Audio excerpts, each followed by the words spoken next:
So creative psycho, team rock star, and performance maniac is those are our three core values at BoomCloud. Those are what we look for in our culture. What are some of the things that you guys do culture wise that kind of set you apart and then help set your clients up for success?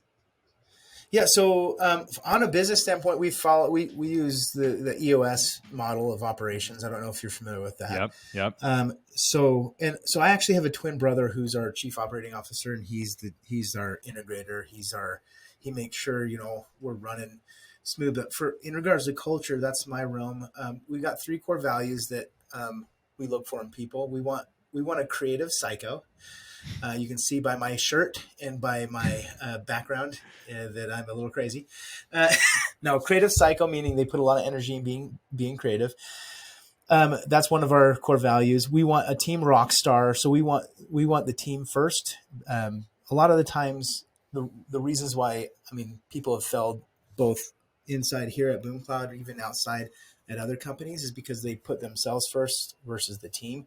The team is the most important thing. So we look for team rock stars, people that have that mindset. So creative psycho, team rock star, and performance maniac those are our three core values at BoomCloud. Those are what we look for in our culture. A good example of a performance maniac was at Dykema.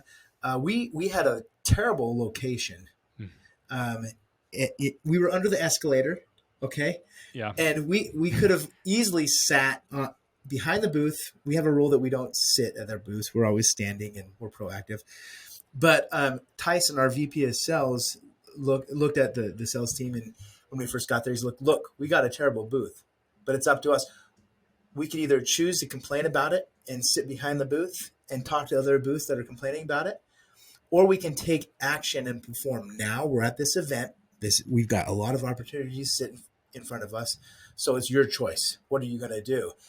And and then Tyson then went on to another analogy and talked about that usually when you go to events, you got a bunch of fish coming up to the shore and you can catch the fish easy. But in this scenario, we had to get in our little boats and, motor out in the middle of the lake and go fish, right? So that's exactly what we did. We didn't stay at the booth. We went out and talked to people in the halls, in the walkways, and bring them back to the booth.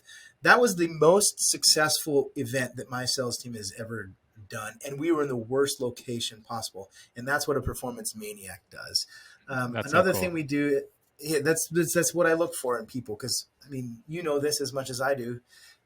You've been in business longer than I have, but when you find the right people, you can turn the worst scenario into the best situation. Yep. Right. Yeah. Well, no, but the other way to put that, the reverse side of that, and then I want to hear your next example. The other side of that is culture eats systems for breakfast. So if you have a bad culture and great systems, it doesn't matter, right? It doesn't matter. No. Yeah.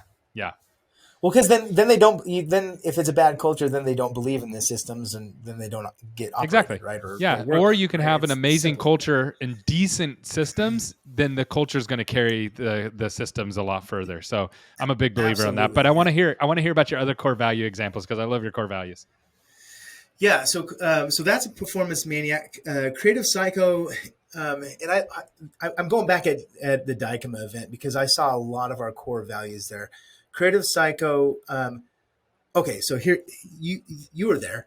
They had an 80s rock band. I'm a huge 80s rock band dude. And I used to have a rock band, so it's close to me, right?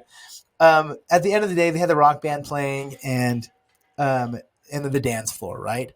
Well, I just wanted to sit and relax and just listen to music. But since our VP of sales is also a creative psycho, he's texted me. He's like, "Get off the couch! We gotta go and on the dance floor together as a team." I'm like, okay, and I'm not a big dancer.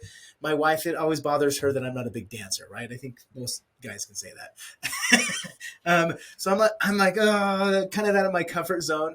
But Tyson has a great way from our team to get people of their comfort zone and get real creative. So I get out there, we start, dancing, and of course with good 80s rock music, I felt good. That band. So I was out there. I was watching the drone show, and the drone show was off the hook, which is awesome. So I highly recommend if you can ever watch a drone show in person, do it. But they had the drone show going, and then I was listening to the band because they kept talking, right? Like they'd have these whole sets, and they actually understood dental. So they said, "Shout out to my Sonicare users." And shout out to my off-brand Sonicare users, and like he just kept going on and on and on about all these brand and he was just, how did they know all that stuff? I was just like, who prepped these guys? Where are these guys from? Somebody, yeah, somebody's got a good process for knowing their audience at events.